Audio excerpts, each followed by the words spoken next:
Hola mis queridos amigos, nuevamente con ustedes, su doctor Tigre, el que ronca en esta negra noche neoliberal latinoamericana, sudamericana, ecuatoriana, en el primer día del año 1 de enero, en el cual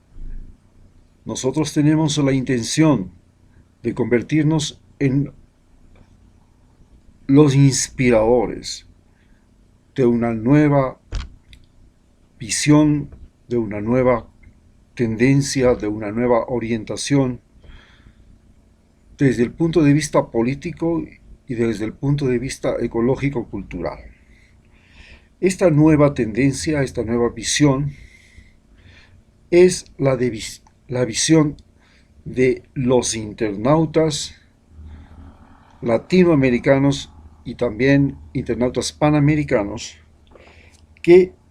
tienen una visión o la idea de que es posible crear una nueva zona de libre comercio y de libre tránsito de personas como existe en la Comunidad Económica Europea, desde Alaska hasta la Patagonia. Y en este nuevo orden social dentro de América, el continente americano, que incluye una influencia del Atlántico y del Pacífico, de los países que están en el Atlántico como África y Australia, en el Pacífico, donde todos llegamos un día a conformar lo que se llama el Nuevo Mundo, la nueva visión del mundo. Este nuevo mundo, que fue un sueño que duró poco tiempo, porque cuando los conquistadores españoles llegaron a América, llegaron con pestes y con una violencia inaudita que convirtió a este paraíso de la tierra, que es el continente americano, en un reguero de sangre y en un hueco de enfermedades que en esta pandemia han vuelto a surgir como tal. En esta pandemia, el continente americano ha sido, al no dudarlo, el continente más golpeado del mundo. Y esto es lo que nos obliga a pensar en un nuevo orden, y este nuevo orden tiene por finalidad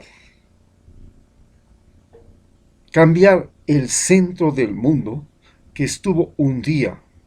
en Inglaterra, cuando Inglaterra se convirtió en el imperio con más territorios coloniales en todos los continentes, a Nueva York, que fue la capital de la industria y el comercio del mundo, con la Bolsa de Valores de Nueva York como su centro y la sede de las Naciones Unidas. Pero actualmente, con la revolución tecnológica y científica en la que el ser humano comienza a dominar la materia, la energía y el tiempo, y las distancias comienzan a desaparecer al igual que el tiempo, el país más lejano del mundo, que un día fue Ecuador, porque ustedes imagínense que para llegar a Australia, ustedes podían llegar navegando por el Atlántico. Para llegar a África, pues no tenían que cruzar el, el estrecho de Magallanes, el estrecho más peligroso del mundo. Ni tampoco tenían que cruzar las selvas de Panamá, las selvas más peligrosas del mundo, porque en las selvas de Panamá, la malaria, la tifoidea, se convirtieron en patologías terribles que no dejaban a los seres humanos transitar libremente por el istmo de Centroamérica. Para además decir que inclusive para llegar a Quito se necesitaban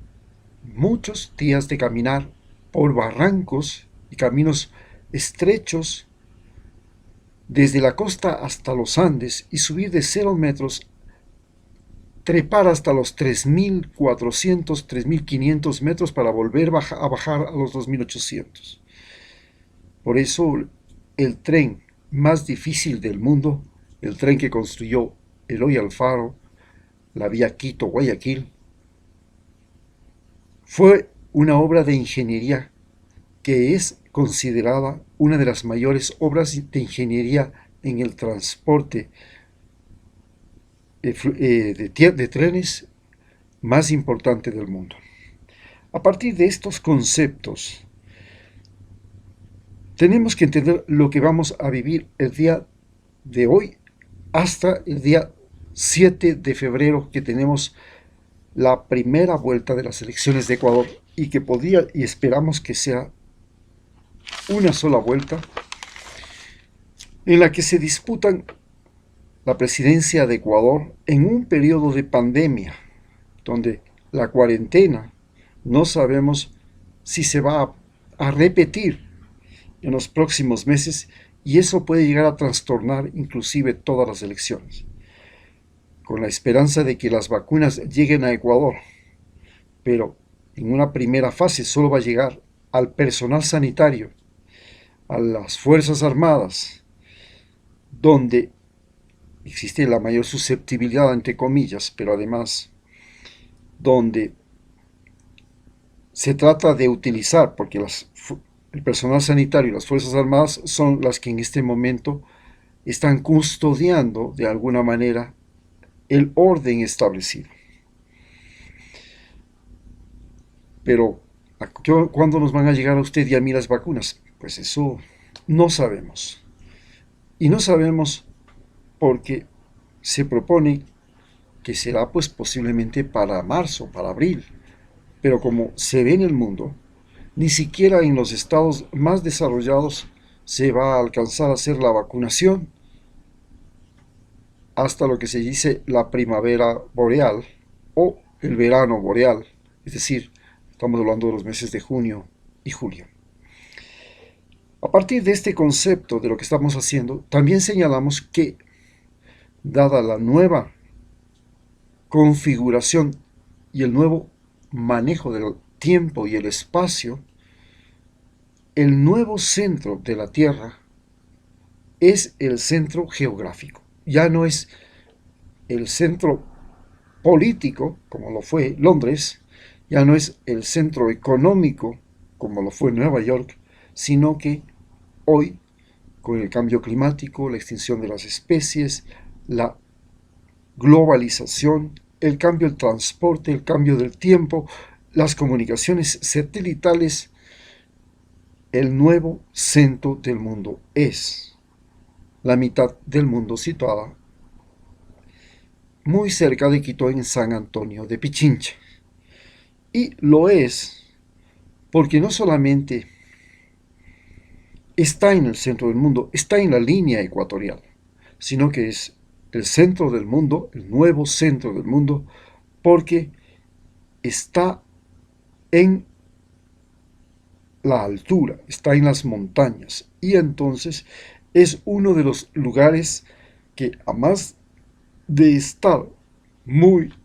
en la línea ecuatorial, está muy cerca del Sol y a la mayor distancia del centro de la Tierra, porque recordemos que la Tierra es achatada en los polos y ensanchada en la línea ecuatorial, y las ciudades que están en la línea ecuatorial están a mayor distancia del centro de la Tierra, y las que están en los Andes están aún a mayor distancia. Esto de aproximarnos al Sol, y de paso aproximarnos también más a la Luna, nos convierte en un sitio estratégico dentro del orden planetario, del nuevo orden mundial, porque el nuevo orden mundial ya no es un orden económico, ya no es un orden político. El nuevo orden mundial es un orden científico. Y a partir de este criterio de que el nuevo orden mundial es un orden científico técnico, también se cambia el sistema de gobierno en el mundo. En el tiempo hasta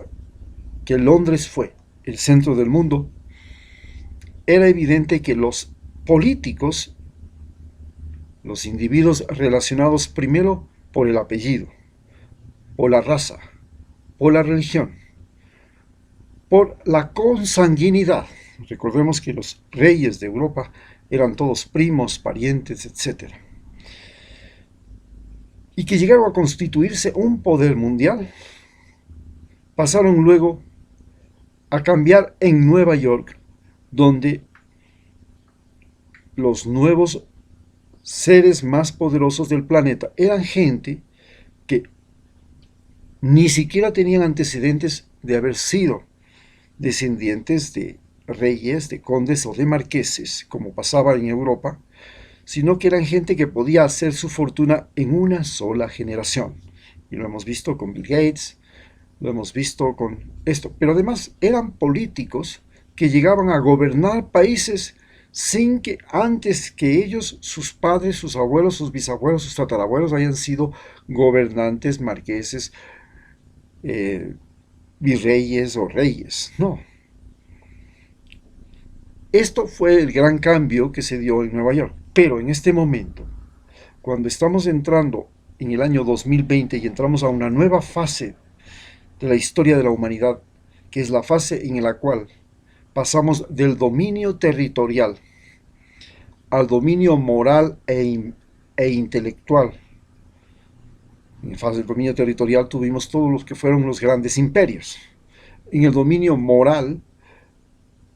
e intelectual tuvimos lo que fue los territorios de área de influencia de los medios de comunicación y de los medios de transporte. Y en cambio ahora estamos entrando a una fase donde el ser humano domina la materia, la energía, el tiempo y tiene ahora la capacidad de vivir en cualquier lugar del planeta Tierra, inclusive debajo del agua, y puede vivir inclusive ya en el cosmos. Esta es la nueva fase del ser humano, y en esa nueva fase del ser humano, el lugar más importante del planeta, el océano más importante del planeta, la vía de comunicación más importante del planeta, se convierte en el Océano Pacífico. Y Ecuador está en el sitio donde las dos corrientes más importantes del Océano Pacífico, la corriente del Niño y la corriente de Humboldt, confluyen, hacen el mayor intercambio genético que existe en la superficie terrestre. Pero además, como es el país más megadiverso por kilómetro cuadrado de superficie, tiene la mayor memoria genética del planeta en un momento en que la biología y la genética pasan a ser las nuevas ciencias de vanguardia. Y esto acelerado de manera brutal por la pandemia, que nos obligó a grandes cambios, como fue la fabricación de vacunas, que por primera vez se pueden realizar en un año, cuando las otras vacunas lo mínimo que necesitaban eran muchos años. Y hay un gran descubrimiento, y el gran descubrimiento es que dentro de las células y en los tejidos existe una cosa que se llama el ARN. Y las vacunas, las dos más importantes que han salido de Estados Unidos, Moderna y Pfizer, utilizan modificaciones del ARN para fabricar la vacuna. Pero este descubrimiento del ARN, que lo hace un médico uruguayo, señala que nosotros antes, cuando estudiamos medicina, pensábamos que el ARN, que es un código genético, un código de ácidos nucleicos, que mientras en el ese código, cuando está en el núcleo de la célula, se llama ADN, y cuando está en el aparato digestivo y respiratorio de la célula se llama ARN. Y pensábamos que solamente había un ARN que se llamaba ARN mensajero. Hoy se ha descubierto que existen tantos ARN dentro y fuera de la célula como existen estrellas en el cosmos, y que ahora va a ser posible detectar no solamente enfermedades catastróficas antes de que lleguen, enfermedades hereditarias antes de que haya el embarazo, sino que además se puede detectar quiénes pueden y quiénes están predispuestos a esta situación, a vivir esos trastornos, y cómo se puede modificar la respuesta biológica de cada ser humano. Esto cambia completamente la biología, nos convierte prácticamente en seres inmortales a los seres humanos, y nos vamos a ver en una situación completamente diferente a partir de este descubrimiento. Y con eso concluimos señalando nuevamente que las elecciones de Ecuador no son como se figura el mundo y como nos figuramos nosotros. Las elecciones de un paisucho pobretón de América Latina. Las elecciones de Ecuador son las elecciones del país destinado por la ciencia a ser el centro del mundo. Muchas gracias.